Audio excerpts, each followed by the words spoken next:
Olá, aqui é o Rubens do Portal Aprendendo Inglês e hoje nós vamos conversar sobre uma dúvida bastante comum que praticamente todo estudante de inglês tem, que é se deve ou não usar o dicionário para ampliar o vocabulário.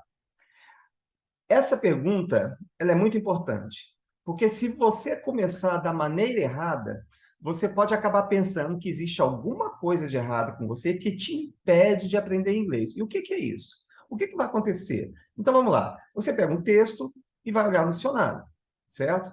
Você vai, pode até mesmo anotar num caderninho e tudo mais. Porém, o que que você vai constatar logo no dia seguinte? Que a grande maioria das palavras que você copiou para o seu caderninho, que você consultou, que você não conhecia, você já vai ter esquecido o significado. Ou seja, você olhou no dicionário, você consultou, você viu o que a palavra significa, porém, no dia seguinte você esqueceu. E se você esqueceu, qual que é a utilidade de olhar no dicionário? Eu não estou dizendo que você nunca deva usar o dicionário. Eu também, às vezes, eu digo que você nunca deve usar o dicionário, mas, porém, existem variações aqui, tá certo? Agora, se eu não olhar no dicionário, como é que eu vou ampliar o meu vocabulário e, consequentemente, como que eu vou atingir a fluência na língua inglesa? Então, eu vou te dar um exemplo bem simples, tá? Estima-se, tem uma página com estatísticas sobre a língua inglesa, que eu vou colocar aqui embaixo, estima-se que cerca de 3.000 palavras, as 3.000 palavras mais usadas da língua inglesa, mais comuns, elas representam cerca de 80 a 90% de qualquer texto, de qualquer interação, de qualquer conversação. Aí você me pergunta, puxa vida, mas 80% não é 100%. Então, eu não vou entender tudo. Eu não vou conseguir entender o texto. Por quê? 80% falta 20% das palavras. Como é que eu vou fazer com essas 20% das palavras que faltam? Vou olhar no dicionário. Mas se você vai olhar no dicionário, possivelmente você vai esquecer o significado.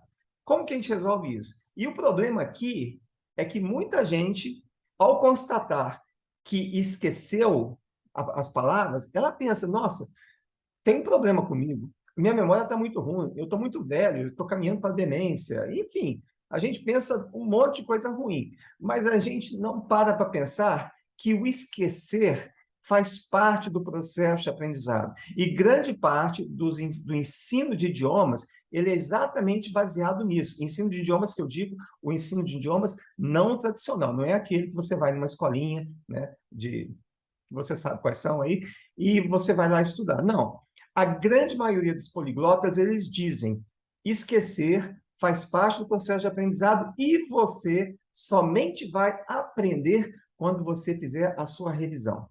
Eu descobri isso de forma muito intuitiva, muito acidental, quando eu tentava aprender as expressões idiomáticas, isso muito tempo atrás, quando eu ainda era estudante de engenharia. Tá? Então, eu vou mostrar para vocês o seguinte, faça uma experiência.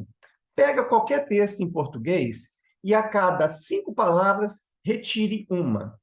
Você vai ver que você vai conseguir entender a ideia do texto de uma forma muito precisa. Tá? Você vai conseguir inferir qual palavra que está faltando, embora você, às vezes, não consiga deduzir exatamente qual palavra que está faltando, você vai ver que você consegue, pelo menos, achar um sinônimo, ou seja, você consegue inferir o significado do texto completo, mesmo que estejam faltando 20% das palavras. Mas como que isso aí funciona? Bom, isso funciona da seguinte forma, e eu vou te dar um exemplo. Vamos pegar uma palavra hipotética, que não existe, vamos chamar de porongar. O que é porongar? Não sei. Ela está no meu texto ali, então vamos dar uma lidinha assim. Eu começa dessa forma. Porongar é uma coisa muito boa. Então, o nosso cérebro já começa a funcionar a mil. Ele começa a formular hipóteses.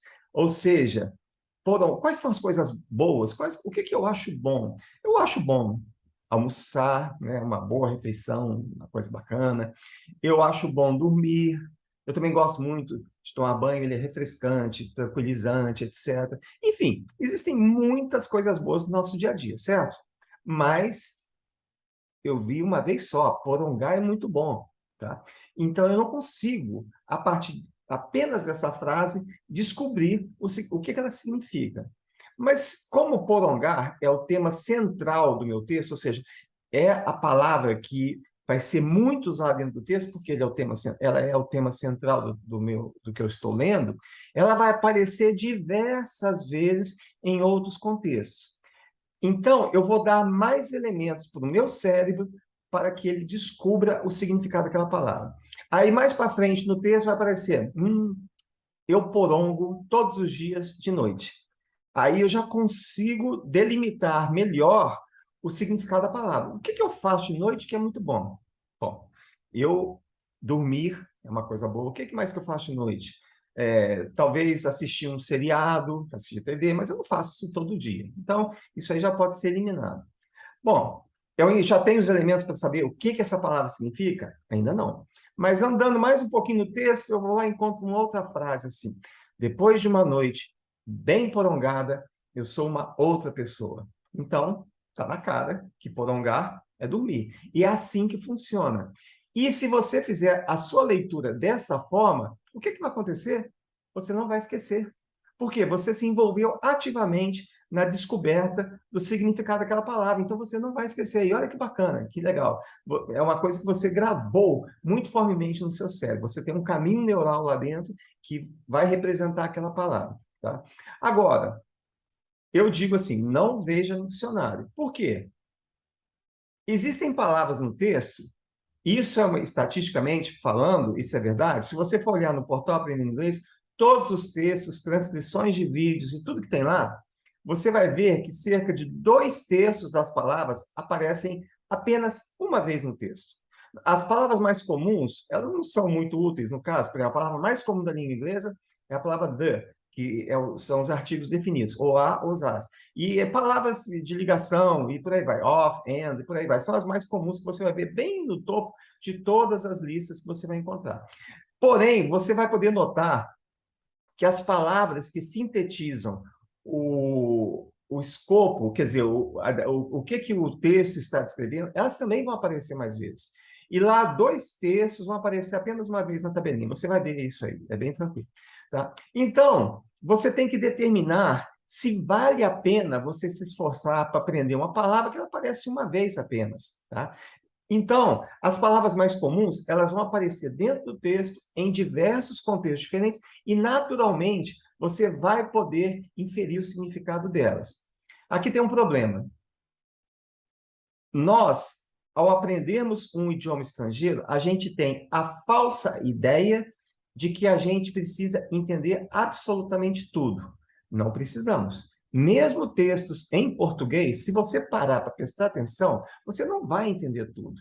E mesmo uma palavra que você não conheça, como você nasceu aqui no Brasil, como você, né, está exposto à língua portuguesa o dia inteiro, né, conversando com as pessoas, lendo as coisas assim, mesmo que apareça uma palavra que você não conhece, a inferência, quer dizer, a descoberta do significado é tão automática que você nem se dá conta que não conhece o significado daquela palavra.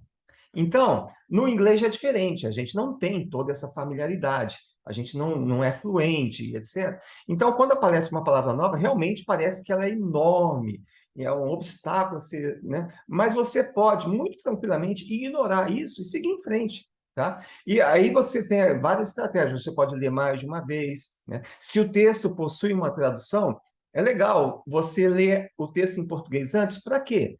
Para que você ative dentro do seu cérebro os conhecimentos que você já tem a respeito daquele assunto.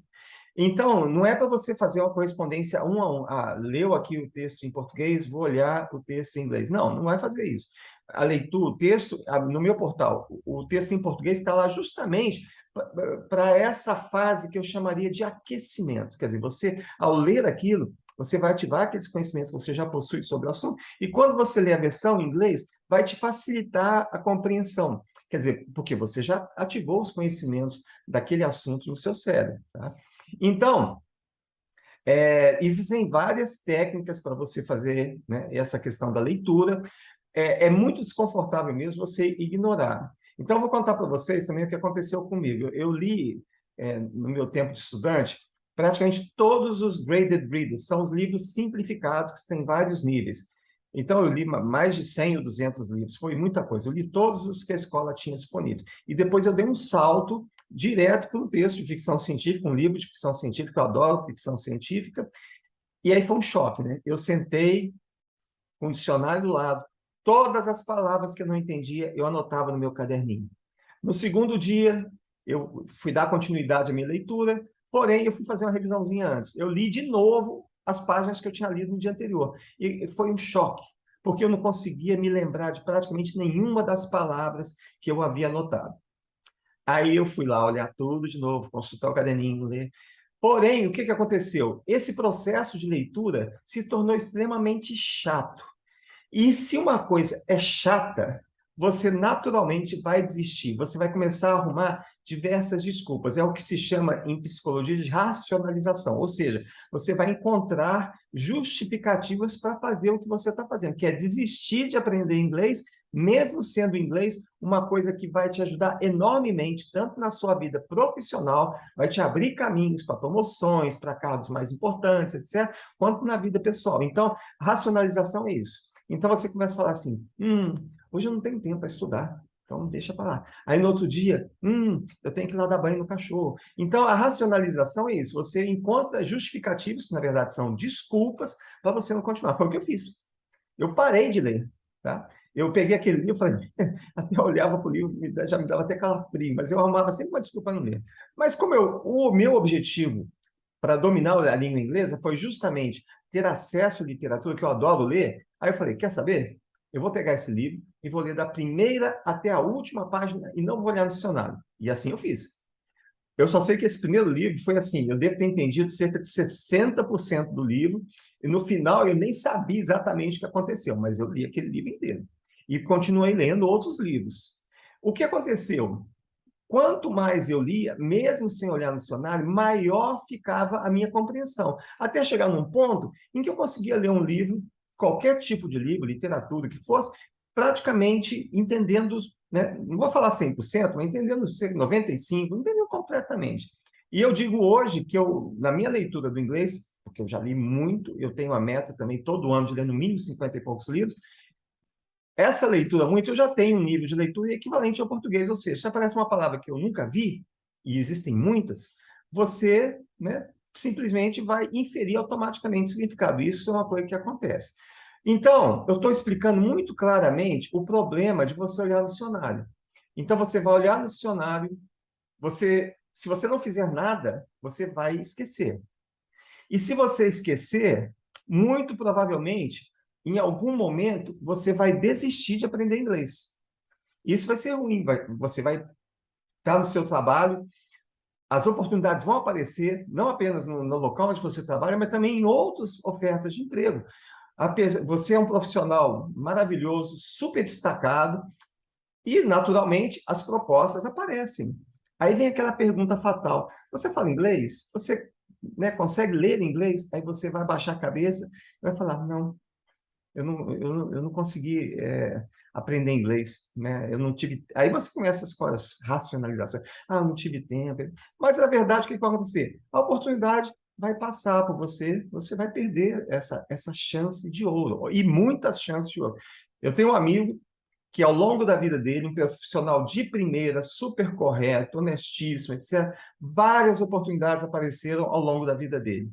Sempre que alguém oferecia uma oferta de emprego para trabalhar na Rússia, nos Estados Unidos, em vários locais, aparecia um inglês e falava, eu não tenho inglês. Aí ele ia na banca de jornal no dia seguinte, comprava um método lá, falava, não, agora eu vou estudar inglês. E não durava uma semana, abandonava de novo. E, naturalmente, as propostas se sucediam. Ele já se aposentou, não fala inglês e perdeu tantas oportunidades, né, de conhecer outras culturas, oportunidades de ter uma renda melhor também. Enfim, não dá para descrever a quantidade de oportunidades que ele perdeu. Então, esse é um problema no aprendizado inglês. Existem várias crenças que nós adquirimos, como essa, por exemplo, que a gente fala que a nossa memória, se você olhou no dicionário e não se lembra, problema é com a tua memória. O problema não é com a sua memória. O problema é justamente que você, para aprender qualquer coisa, você tem que fazer revisões periódicas. Então, vamos voltar de novo a olhar no dicionário. Pode olhar no dicionário? Sem problema. Tem gente, né, eu já ouvi falar, uma pessoa me comunicou que ela se sentia muito incomodada se ela, ao ler um texto, passasse por uma palavra que ela não conhecia e não consultasse dicionário. Tudo bem, você pode fazer isso. Você pode fazer isso de que forma? De duas formas. Você pode simplesmente dar uma olhadinha rápida no dicionário e não faz esforço para reter, porque a palavra talvez não seja importante. Tá? Ou então, você vai lá e pega aquela palavra e anota. Mas o pulo do gato, como eu já falei, é a revisão. Você não vai simplesmente anotar aquela palavra e nunca mais mexer nela. Tá? Você vai pegar de tempos em tempos, você vai dar uma olhada no seu caderninho. Ah, essa palavra aqui significa... E sempre que possível, na verdade, eu diria até que é obrigatório. Não escreva apenas a palavra, escreva frases, de forma que você consiga sempre ver aquela palavra dentro de contexto. E falar um idioma estrangeiro, na verdade, o que que é? É você internalizar frases, você vai ter um vocabulário, é claro, mas você internaliza frases que são construções verbais, gramaticais, etc. E essas frases que fazem parte do seu repertório, você pode usar em diversos contextos, trocando uma palavrinha ou outra. Então, pode olhar no dicionário, porém, faça dessa forma. Você faça a revisão, senão você vai se esquecer. E outra coisa, é muito importante que você diferencie as coisas. Então, se você vai ler um texto, dá uma primeira leitura, sem olhar no dicionário, para você tentar fazer aquele processo de inferência das palavras mais comuns. Quer dizer, você vai descobrir algumas dessas palavras por você mesmo. As palavras que você não conseguir deduzir por você mesmo, talvez por serem palavras não tão importantes, quer dizer, ela vai aparecer uma vez apenas, mas você quer olhar no dicionário? Pode olhar, não tem problema. Olha lá, e se você gosta dessa atividade, escreva no caderno, faça a revisão, etc. A outra alternativa é você ler o texto, procurar inferir o significado das palavras, e você vai lá, né, no Google Translator e outros dicionários online e dá uma olhadinha, mas sem compromisso, né? Não vai fazer importância. Quer dizer, você vai aprendendo gradativamente o significado das palavras mais comuns. E olha que interessante, a língua inglesa, muita gente discorda quanto ao número de palavras que ela existe, dependendo do cientista, né, do linguista. Então, estima-se ter mais de 500 mil palavras. Porém, apenas 3 mil palavras, como eu já disse, elas vão representar 80% de todo tipo de interação, de leitura, etc., que você fizer. No meu livro, As Palavras Mais Comuns da Língua Inglesa, eu fui até mais longe que isso. Eu peguei livros do projeto Gutenberg e rodei um contador de palavras. Então, esse contador de palavras, ele me deu uma indicação que pode variar, é claro, porque eu usei livros desse projeto, mas se você utilizar outras fontes de dados, pode mudar. Mas eu descobri que o quê? 250 palavras apenas representam 60% de qualquer texto. Se você subir isso de 250 para 1.000, né, pelo menos nas minhas contas, esse valor chegou para 92%. Ou seja, com um conjunto muito restrito de palavras, você já consegue adquirir uma certa competência na língua. Tá? A fluência, a gente estima que demora de cerca de 2 a 3 anos, mas não é assim, chegou 3 anos, puf, abre um arco-íris e de repente você é fluente. Você... Não, o inglês é um processo. E da mesma forma, dependendo das suas metas, você pode ter um nível de competência quando atingir 6 meses, um ano, etc. Quer dizer, a coisa vai crescendo. Enfim, existem bastante variações sobre esse assunto e entender que o aprendizado da língua inglesa ele tem muitos aspectos que as escolas tradicionais de inglês elas não abordam. E você não sabe. Você entra na escola, como é que é o processo? Você vai ficar repetindo algumas frases o tempo inteiro. Você vai, por exemplo, na primeira aula, você vai aprender a se apresentar, a perguntar o nome dos outros, etc. Apenas isso. Então, é uma coisa muito confortávelzinha e tal, mas se você quiser realmente encurtar o prazo que as escolas tradicionais dão de 8 anos para os seus 2 anos, ou 3, e talvez até menos, você tem que estudar de uma forma diferente. Isso que eu estou falando para vocês foi a forma como eu aprendi, e a forma, se você for no YouTube procurar por poliglotas, você vai ver que muitos deles usam essa mesma estratégia. Enfim, para resumir, o ideal seria que nas suas leituras para o aprendizado do inglês, você não usasse o dicionário. Você procurasse inferir o significado das palavras sempre por meio do contexto, sempre. Se você não se sente confortável pulando as palavras que você não conhece, tudo bem, você pode olhar. E aí você tem aqueles dois enfoques. Você só olha para matar a curiosidade, ou então você anota num caderninho para que você possa realmente, através do estudo, né, da revisão, incorporar aquilo no seu ambiente. Eu vou contar uma coisa bem interessante para vocês agora, do livro da Kato Long, que é uma poliglota húngara, que ela nasceu em 1909, faleceu em 2003, e o livro dela é muito interessante, porque ela chegou a falar fluentemente 16 idiomas, e ela conseguia traduzir, ler, etc., mais 6, ou seja, um total de 22 idiomas.